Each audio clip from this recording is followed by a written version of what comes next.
یہ جو آیت نمبر 92 ہے سورہ آل عمران کی، یہ بھی قرآن حکیم میں چند اہم ترین آیات میں سے ہے جو عموماً گفتگو کے اندر کوٹ کی جاتی ہیں۔ اعوذ باللہ من الشیطان الرجیم، بسم اللہ الرحمن الرحیم۔ لن تنالوا البر حتی تنفقوا مما تحبون۔ تم کبھی بھی نیکی کے اعلیٰ ترین درجے کو نہیں پا سکتے جب تک کہ اپنی پسندیدہ چیزیں اپنے رب کے لیے قربان نہ کر دو۔ اب یہ کہنے کو تو ایک جملہ ہے، قیامت چھپی ہوئی ہے اس جملے میں۔ اللہ تعالیٰ اپنے بندوں سے آخری درجے کی قربانی ڈیمانڈ کر رہا ہے کہ سب سے جو پسندیدہ چیز ہے نا وہ اللہ کو دو۔ اب جو چیزیں پسندیدہ چیز کی کیٹیگری میں فال کریں گی وہ سب کی سب اللہ تعالیٰ آپ سے ڈیمانڈ کر رہا ہے۔ انسان کو سب سے پسندیدہ اپنی جان ہے، وہ اللہ کے لیے دے۔ یہ نہیں کہ جا کے گردن کٹوا دے، یعنی جان، اپنی زندگی، اپنی مصروفیات اپنے رب کے لیے کرے، اور جب کبھی ضرورت پڑے تو اپنی جان بھی دینے کے لیے تیار ہو جائے۔ یعنی آپ نے جسمانی طور پر، مالی طور پر، ہر لحاظ سے اللہ کے لیے کمٹمنٹ شو کرنی ہے۔ اور انسان کی زندگی میں سب سے اہم ترین پورشن اس کی جوانی کا پورشن ہے۔ ینگ ایج میں انسان کے اعصاب بھی مضبوط ہوتے ہیں، طاقت بھی ہوتی ہے، کمٹمنٹ کے ساتھ کاموں کو وہ پرفارم بھی کر سکتا ہے۔ تو آپ اس کو یوں سمجھ لیں کہ تم کبھی بھی نیکی کے اعلیٰ ترین درجے کو نہیں پا سکتے جب تک کہ اپنی جوانی کی عمر، اپنی جو سب سے بہترین عمر کا پورشن ہے وہ اللہ کے لیے قربان نہ کر دو۔ در جوانی توبہ کردن، شیوہ پیغمبری جسے کہا جاتا ہے کہ جوانی میں نیکی کی زندگی گزارنا، یہ پیغمبروں کا شیوہ ہے۔ بڑھاپے میں تو شیر بھی شکار کرنا چھوڑ دیتا ہے۔ جب گناہ کرنے کی طاقت نہ رہے، بغاوت کی طاقت نہ رہے، اس وقت بغاوت سے بچنا یہ کمال نہیں ہے۔ کمال یہ ہے کہ جب سب کچھ اویلیبل تھا اس کے باوجود آپ اللہ کے خوف کی وجہ سے اللہ تعالیٰ کے ساتھ اپنی کمٹمنٹ کو شو کرتے ہوئے شیطان کی بجائے پیغمبروں کی پیروی اختیار کریں۔ یہ ہے اصل میں چیز۔ باقی یہ آیات ہمارے سامنے سے جب گزرتی ہیں تو ہم تو ان کو لیتے ہیں بڑی نارمل آیات، جبکہ صحابہ اکرام اور اہل بیت کے سامنے جب اس طرح کی چیزیں آتی تھیں نا تو وہ پھر ان کی ایگزیکیوشن بھی کرتے تھے۔ آگے پوچھتے تھے کہ جی اب کیا کرنا ہے بتائیے۔ صحیح بخاری اور صحیح مسلم دونوں میں یہ حدیث موجود ہے۔ سیدنا ابو طلحہ انصاری جو انس بن مالک کے باپ بھی ہیں، کیونکہ انس بن مالک کی جو والدہ تھی ام سلیم، ان کے ساتھ بعد میں انہوں نے شادی کر لی تھی، تو وہ رسول اللہ صلی اللہ علیہ وآلہ وسلم کی خدمت میں حاضر ہوئے کہ قرآن میں یہ آیت نازل ہوئی ہے کہ تم کبھی بھی نیکی کے اعلیٰ ترین درجے کو نہیں پا سکتے جب تک کہ اپنی پسندیدہ چیزیں اپنے رب کو نہ دے دو، قربان کر دو۔ تو میرے مال میں سے سب سے زیادہ پسندیدہ چیز میرا ایک باغ ہے۔ سر باغ کو آپ آج کل کے باغوں پہ قیاس نہ کیجئے گا کہ کسی نے مکان کے اندر کوئی چھوٹا سا گارڈن بنایا ہوا ہے۔ وہاں باغ کا مطلب ذریعہ معاش ہوتا تھا، کیونکہ باغ کے اندر کھجوروں کے درخت ہوتے تھے، باقی درخت جس سے وہ انکم حاصل کرتے تھے۔ آپ سمجھ لیں کسی کی چلتی دکان ہے جس پہ خرچہ تو بہت تھوڑا ہونا ہے اور اس کی آؤٹ پٹ ہی آؤٹ پٹ ہے۔ تو سب سے مہنگی ترین چیز، سب سے محبوب ترین چیز میرا ایک باغ ہے۔ میں یہ چاہتا ہوں کہ یہ قرآن کی جو آیت نازل ہوئی ہے یا رسول اللہ لن تنالوا البر حتی تنفقوا مما تحبون، تو میں اس کو اللہ کی راہ میں خرچ کر کے آخرت کے لیے ذخیرہ کر لوں۔ تو نبی علیہ السلام بڑے خوش ہوئے۔ آپ نے فرمایا کہ بالکل کرو، اور پھر آپ نے فرمایا کہ ایسا کرو کہ اسے اپنے قریبی رشتہ داروں میں جو چچا زاد ہیں، کزنز ہیں، تایا زاد، ان میں تقسیم کر دو۔ تو انہوں نے اس میں ان کو تقسیم کر دیا۔ سب سے مشکل رشتہ داروں کے اوپر مال لگانا ہوتا ہے۔ نبی علیہ السلام نے یہ نہیں کہا کہ اسے لا کے تو مدرسے کے نام لکھ دو یا یہ میرے لیے وقف کر دو۔ آج آپ کسی مولوی مدرسے والے کے پاس چلے جائیں کہ میں نے یہ صدقہ اور خیرات کرنا ہے، تو وہ آپ کو یہ کہے گا کہ جاؤ اپنے جو غریب رشتہ دار ہیں ان میں بانٹ دو. وہ کہے گا لے ادھر رسید کٹا تیری. یہ فرق ہے جناب. تو نبی علیہ السلام کو چونکہ دنیاوی کوئی لالچ نہیں تھی، آپ نے اسے مین مال غنیمت کے پول کے اندر نہیں لیا، آپ نے فرمایا اپنے رشتہ داروں پہ خرچ کرو. نبی علیہ السلام نے پریکٹیکلی قرآن پہ عمل کر کے بتایا. قرآن کا اسلوب یہ ہے کہ آپ کے مال کے سب سے زیادہ حقدار آپ کے قریبی رشتہ دار ہیں. لوگ صدقہ اور خیرات اور زکوٰۃ کا بھی پوچھ رہے ہوتے ہیں، اور کوئی رشتہ داروں میں کوئی بہت زیادہ چھلانگ بھی لگا لیتا ہے نا، تو دور پار کا کوئی رشتہ دار نکالتا ہے. بھائی سب سے پہلی رشتہ داری جو آپ کی ہے نا، جس پہ آپ کا صدقہ خیرات زکوٰۃ لگے گی، وہ آپ کے بہن بھائی ہیں یا ان کی اولاد ہے. ان کو کس پرسی میں چھوڑا ہوتا ہے اور باقی دنیا میں وہ دسترخوان چلا رہے ہوتے ہیں، اللہ کی راہ میں خرچ کر رہے ہوتے ہیں، کیونکہ وہاں جیلسی فیکٹر آ جاتا ہے. آج تک کبھی نہیں ہوا کہ کسی غیر رشتہ دار نے کسی کے اوپر تعویذ کروائے ہوں. ویسے تو زیادہ تر ہے ہی فراڈ ہے، ہوتا کچھ نہیں ہے، نفسیاتی بیماری ہوتی ہے. لیکن اگر ہوں بھی تو کبھی ایسا نہیں ہوا کہ کوئی بہو جو ہے وہ جائے پتہ لگوانے کے لیے اور وہ آگے سے نجومی صاحب یہ نہ بتائیں کہ تیری ساس نے کروایا تیرے پہ، اور ساس جائے اور اس کو یہ نہ بتایا جائے کہ تیری بہو نے کروایا. کبھی ایسا ہوا ہے کہ کوئی کہے کہ جی ساس کی جائے تو وہ کوئی بندہ کہے کہ جی وہ ایک بندہ ہے وہ فلاں شہر میں رہتا ہے اس نے کرایا ہوگا، تو وہ تو آپ بھی کہیں گے یار وہ تو میرے نال کے لینا دینا. جس کے ساتھ لینا دینا ہوتا ہے وہی جیلسی فیکٹر میں انوالو ہوتے ہیں نا، اور قریبی رشتہ دار ہوتے ہیں. تو نبی علیہ السلام نے اسی چیز کو ایمفسائز کیا کہ اپنے رشتہ داروں میں وہ مال خرچ کرو. سب سے زیادہ حقدار وہ ہیں، اور سب سے زیادہ مشکل انہی کے اوپر خرچ کرنا ہو جاتا ہے. ایک اور حدیث ہے بخاری اور مسلم میں، سیدنا عمر ابن خطاب رضی اللہ تعالیٰ عنہ نبی علیہ السلام کے پاس حاضر ہوئے اور یہی آیت پڑھی لن تنالوا البر حتی تنفقوا مما تحبون، اور کہا کہ یا رسول اللہ مجھے جو خیبر کے پاس زمین ہے میری وہ مجھے سب سے بڑھ کر عزیز ہے، تو میں چاہتا ہوں کہ اللہ کی راہ میں خرچ کر دوں. تو نبی علیہ السلام نے ان کو فرمایا کہ تم اس کو اللہ کے لیے وقف کر دو، باقی اس کے اوپر جو پھل فروٹ لگتے ہیں وہ جو آمدن ہو رہی ہے نا اس کو اللہ کی راہ میں خرچ کر دو. یعنی اصل ایسٹ اپنی جگہ پہ رہے اور اس سے جو انکم ہو رہی ہے اس کو خرچ کرو. یہ بھی ایک فارم ہے. تو آخرت کے لیے ذخیرہ کرنا ہے. جو ابو طلحہ انصاری نے کہا یا رسول اللہ میں چاہتا ہوں آخرت کے لیے ذخیرہ کر لوں. بخاری اور مسلم دونوں میں حدیث ہے کہ انسان رٹ لگاتا رہتا ہے پوری زندگی میرا مال میرا مال میرا مال، جبکہ تیرا مال تو وہ ہے جو تو نے کھا لیا یا پہن کر بوسیدہ کر دیا یا اللہ کی راہ میں خرچ کر کے آخرت کے لیے سٹور کر لیا. باقی تو تیرے ورثاء کا مال ہے، پچھلے تقسیم کریں گے. اچھا جو آپ اللہ کی راہ میں اپنے ہاتھوں سے خرچ کرتے ہیں نا اور آخرت کے لیے محفوظ کر لیتے ہیں وہ آپ کا مال ہے، کیونکہ قیامت کے دن کی کرنسی جو ہے وہ نیکیاں ہیں. لیکن اس کا یہ مطلب نہیں ہے کہ جاتے جاتے پورا جو اپنا مال ہے یا اپنی جائیداد ہے وہ کسی مدرسے کو دے جائیں یا کسی این جی او کو دے جائیں. نہیں، اسلام نے اس چیز کو ناپسند کیا ہے کہ کوئی شخص اپنا سارا کا سارا مال اللہ کی راہ میں خرچ کر دے. اس چیز کو اسلام نے ناپسند کیا ہے، نبی علیہ السلام نے اس سے منع فرمایا. وہ جو اوائل اسلام میں چند ایک قربانی کے واقعات آپ کو ملتے ہیں نا، وہ اس وقت سچویشن ایسی تھی. جب یہ چیزیں اسٹیبلش ہو گئی ہیں پھر تو نبی علیہ السلام نے منع فرمایا. صحیح بخاری اور صحیح مسلم دونوں میں حدیث ہے، حضرت سعد ابن ابی وقاص کہتے ہیں کہ فتح مکہ کے موقع پر میں اتنا بیمار ہوا کہ مجھے لگا کہ اب میں جانبر نہیں ہو سکوں گا. نبی علیہ السلام میری عیادت کے لیے آئے، حالانکہ اس کے بعد بہت عرصہ زندہ رہے ہیں. فتح مکہ ہوئی ہے 8 ہجری میں، حضرت سعد ابن ابی وقاص 56 ہجری میں فوت ہوئے ہیں. سب سے آخری بدری صحابی فوت ہونے والے جو ہیں سعد ابن ابی وقاص ہیں. تو میں نے کہا یا رسول اللہ میری ایک ہی بیٹی ہے، میں چاہ رہا ہوں کہ میں اپنا مال اللہ کی راہ میں خرچ کر دوں سارے کا سارا. تو آپ صلی اللہ علیہ وآلہ وسلم نے فرمایا کہ سے منع فرمایا. ان کا یا رسول اللہ مجھے اجازت دیں میں اپنے مال کا 2/3 حصہ 2/3 اللہ کی راہ میں خیرات کر دوں. آپ نے اجازت نہیں دی. پھر انہوں نے کہا آدھا مال، آپ نے اجازت نہیں دی.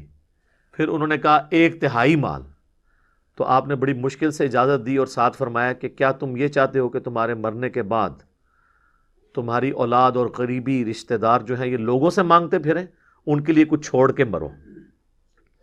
یہاں پہ ذرا سا باپ بیٹے کا جھگڑا ہوتا ہے، سب سے پہلے وہ اولاد کو آگ کرتے ہیں اور جاتے جاتے مدرسوں کے نام لکھ کے چلے جاتے ہیں. یہ وہ نیکی نہیں کما کے گئے، گناہ ہی کما کے گئے ہیں. 1/3 سے زیادہ مال آپ اللہ کی راہ میں خیرات کر ہی نہیں سکتے اپنی زندگی میں. پچھلوں کے لیے چھوڑ کے مرنا ہے، کیونکہ مالک اللہ ہے اس مال کا. اور آگ تو آپ کر ہی نہیں سکتے نا، آگ کا تو کنسیپٹ اسلام کے اندر ہے ہی کوئی نہیں ہے. یہ تو پاکستانی قانون کے اندر کسی نے اگر کوئی بنا دیا تو بنا دیا، آگ تو کوئی کر ہی نہیں سکتا، مالک اللہ ہے. باپ بیٹے کا رشتہ کون ختم کر سکتا ہے؟ بیٹی باپ کا رشتہ، ماں بیٹے کا رشتہ، یہ کون ختم کر سکتا ہے؟ صلبی رشتے تو ختم ہی نہیں ہو سکتے. آگ کا کوئی کنسیپٹ نہیں ہے. لیکن یہ بھی نہیں ہے کہ سارے کا سارا مال آپ نے خیرات کر جانا ہے، پچھلوں کے لیے چھوڑ کے مرنا ہے. اور یہ بھی یاد رکھیے گا، صحیح بخاری میں حدیث ہے کہ وارث کے لیے وصیت نہیں ہو سکتی. وصیت صرف ہوگی ادر دین وارث کے لیے. اور پھر نبی علیہ السلام فرمایا کہ جو وارث کا حق ہے وہ اللہ نے قرآن میں رکھ دیا ہے. سورہ النساء کے دوسرے رکوع کے اندر پوری ڈیٹیل آئی ہے. اب کوئی شخص یہ نہیں کہہ سکتا کہ میرے مرنے کے بعد جو وراثت تقسیم ہوگی وہ تو ہوگی، لیکن یہ ایک دکان ہے، یہ میں اپنے فلاں بیٹے کو دے کے جا رہا ہوں. ایسے نہیں ہو سکتا. اور زندگی میں اگر کسی کو گفٹ بھی دینا ہے پھر سب کو برابر دینا ہوگا. بخاری مسلم میں حدیث ہے، ایک صحابی ہے، انہوں نے کہا یا رسول اللہ آپ گواہ ہو جائیں کہ میں نے اپنے اس بیٹے کو یہ غلام ہبہ کیا. آپ نے فرمایا باقی اولاد کو بھی ایک ایک غلام دیا ہے تم نے؟ کہا نہیں. تو فرمایا اس گناہ کے کام پہ تم مجھے گواہ کر رہے ہو، یا ان کو بھی ایک ایک دو یا اس سے بھی واپس لے لو. یہ جناب اسلام ہے، یہ کتابوں کا دین ہے. باقی اجر تو آپ نے اللہ سے لینا ہے. کوئی کہتا ہے میری اولاد نافرمان نکلی ہے تو اب میں اسے آگ کر دوں گا، تو آپ ان چیزوں کی بنیاد کے اوپر شریعت کو توڑیں گے. جن لوگوں نے سیدہ عائشہ کے اوپر تہمت لگائی تھی اور قرآن حکیم میں سورۃ النور آپ کی برات میں نازل ہوئی، ان میں بدری صحابی حضرت مستح بھی شامل تھے جو حضرت ابوبکر صدیق کے قریبی رشتہ دار تھے، اور ان کا سارا خرچہ حضرت ابوبکر نے اٹھایا ہوا تھا. تو جب اس نے بھی تہمت میں وہ شامل ہوا تو حضرت ابوبکر نے کہا کہ اس کا تو میں پہلے خرچہ پانی بند کروں نا. بالکل نیچرل چیز ہے. بیٹی کے اوپر الزام لگایا ہو جس نے تو انسان اس کو کچھ کھلاتا پلاتا ہے. لیکن سر کتابوں کا خدا پھر قرآن میں آیت نازل کرتا ہے کہ تم تو اللہ کے لیے دے رہے تھے. ہائے ہائے ہائے ہائے ہائے، تواڈے سارے قانون، تواڈے سارے اخلاقیات، تواڈی سارے جذبات چک کے اللہ نے پرے سٹے نے. تم تو اللہ کے لیے دے رہے تھے، تم نے اللہ سے اجر لینا تھا، اس کا خرچہ پانی کو بند کر دیا. ایک غلطی سے اسے 0 سے ملٹیپلائی کر دیا تم نے. حالانکہ اس سے بڑی کوئی غلطی کو کر ہی نہیں سکتا تھا کسی شخص کے حق میں کہ اس کی بیٹی کے اوپر تہمت، اور بیٹی بھی عام نہیں ہے، امہات المومنین میں سے ہیں. پھر انہوں نے دوبارہ خرچہ، انہوں نے کہا کہ یا اللہ میں تیرے لیے کرتا تھا، میں اس کو چلاتا رہوں گا. یہ صحیح بخاری میں آتا ہے، قرآن میں اس کا ذکر بھی موجود ہے اس چیز کا کہ جو تم لوگ یہ وظیفہ دے رہے تھے تو اللہ کے لیے دے رہے تھے، یہ کیا تم نے کیا. تو یہ ہے کتابوں کا خدا. اور ہمارے جو جذباتی ہم جن عقائد و نظریات کو لے کے چل رہے ہیں وہ بالکل اور ہیں. وہ کہتے ہیں انہوں نے میرے نال صحیح سلوک نہیں کیتا جناب، ایسی دی تیسی ہوتی، عدلے دا بدلہ.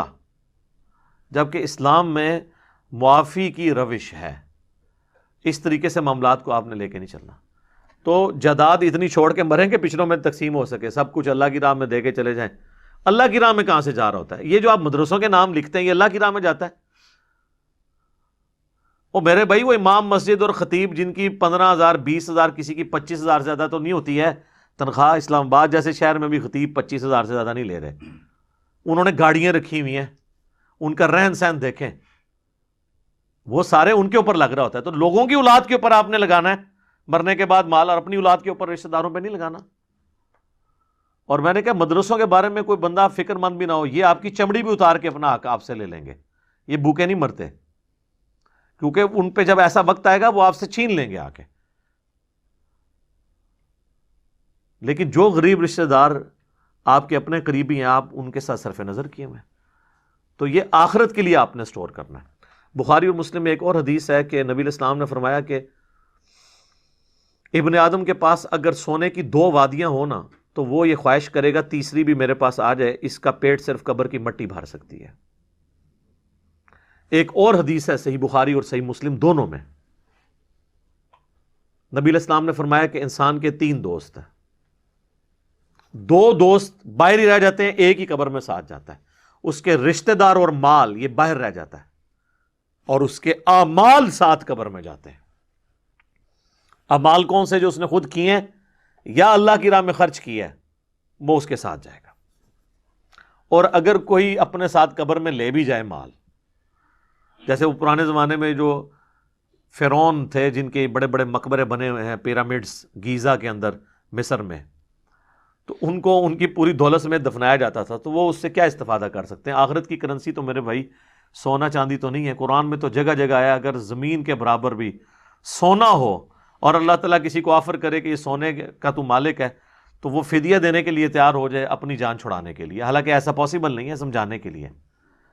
تو آخرت کی کرنسی تو ہے نیک اعمال، یہ تو آخرت میں کام۔ ہاں، یہ کرنسی بھی، یہ دولت بھی آخرت کی کرنسی میں بدل سکتی ہے۔ جیسے آپ باہر کے ملک میں جا کے پیسے دے کے ڈالر لے سکتے ہیں، یہاں پہ بھی آپ بیٹھے بیٹھے آخرت کی کرنسی لے سکتے ہیں اگر آپ آخرت کے ڈیوائن بینک میں، اللہ کے بینک میں سے جمع کرواتے ہیں۔ اور اس کا سورس آپ کے سب سے قریبی رشتہ دار، ان کے بارے میں تو یہاں تک آیا، بخاری مسلم میں حدیث ہے، جو شخص یہ چاہتا ہے کہ اس کی عمر دراز کر دی جائے اور اس کے رزق میں برکت ہو، تو اپنے رشتہ داروں کے ساتھ اس نے سلوک شروع کر دے۔ اس نے سلوک یہ نہیں ہے کہ خالی چلتے پھرتے انہوں سلام کرے، مال لاؤ، اس نے سلوک، ہاں، تو عمر بھی دراز ہوگی اور رزق میں برکت بھی ہوگی۔ یہ حدیث بخاری میں بھی ہے اور مسلم میں بھی ہے۔ تو اس طرف ذرا توجہ دی جائے، ساری کی ساری توجہ۔ وہ مجھے غامدی صاحب والی بات یاد آئی کہ لوگ اپنے قریبی رشتہ داروں کا مال ہتھیا لیتے ہیں اور پھر دل میں یہ سوچتے ہیں کہ چلو میں تہجد میں پہلے 8 پڑھتا تھا، اب 2 اور بڑھا لیتا ہوں۔ سر تسی جا کے کعبے بھی وڑ کے تہجد پڑھو، جس نے کسی کا ناحق مال دبایا ہے نا، اس کی تو چمڑی اتر جانی ہے۔ بخاری و مسلم دونوں میں حدیث ہے، جس نے 1 بالش زمین بھی کسی کی دبا لی تو 7 زمینوں کا توق اس کے گلے میں قیامت والے دن ڈالا جائے گا۔ 1 بالش 9 انچ 10 انچ، صرف 9 انچ کی بالش تو ہوتی ہے۔ یہاں پوری جدادیں ہڑپ کر جاتے ہیں، بڑا بھائی مر گیا ہے، چھوٹا بھائی قبضہ کر کے اس کی اولاد کو بھی محروم کر دیتا ہے، بہنوں کی جدادیں دبا لیتے ہیں، داڑیاں رکھی ہوئی ہیں ماشاءاللہ، حاجی نمازی مشہور ہیں، اور کرتوت ان کے یہ ہیں۔ قرآن میں سورۃ النساء میں اللہ تعالیٰ نے فرمایا کہ جو لوگ یتیموں کا مال کھا رہے ہیں نا ناحق، اپنے پیٹوں میں دوزخ کی آگ بھر رہے ہیں۔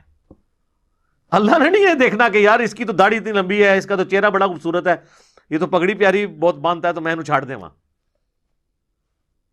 اللہ کا تو کرائٹیریا کچھ اور ہے۔ صحیح مسلم میں حدیث ہے، اللہ تعالیٰ تمہاری شکلوں اور مال کو نہیں دیکھتا، دلوں اور اعمال کو دیکھتا ہے۔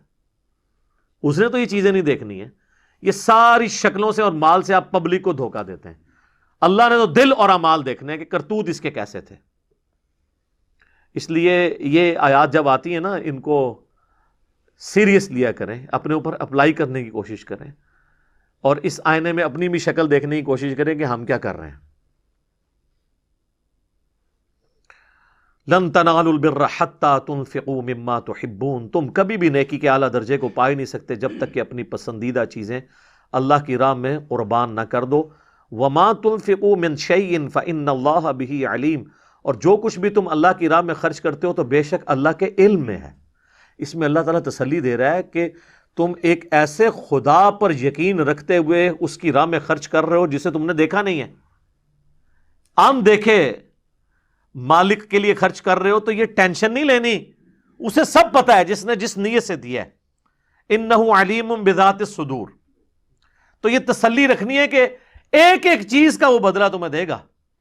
من یعمل مثقال ذرۃ خیرا یرہ ومن یعمل مثقال ذرۃ شرا یرہ، ذرے کے برابر بھی نیکی کی ہے نا، اس کا بدلہ اللہ نے دینا ہے، اور ذرے کے برابر گناہ بھی کیا ہے نا، تو وہ بھی تم پالو گے۔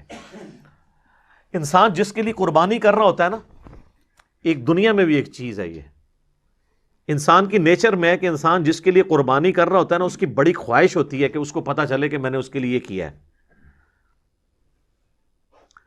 اس کو تو چھوڑتے اللہ کو بھی بتانے کے لیے وہ اسپیکر میں کہتے ہیں میرا نام لو، فلانے نے اینا دیتا ہے۔ یہ انسان کی خواہش ہے نا۔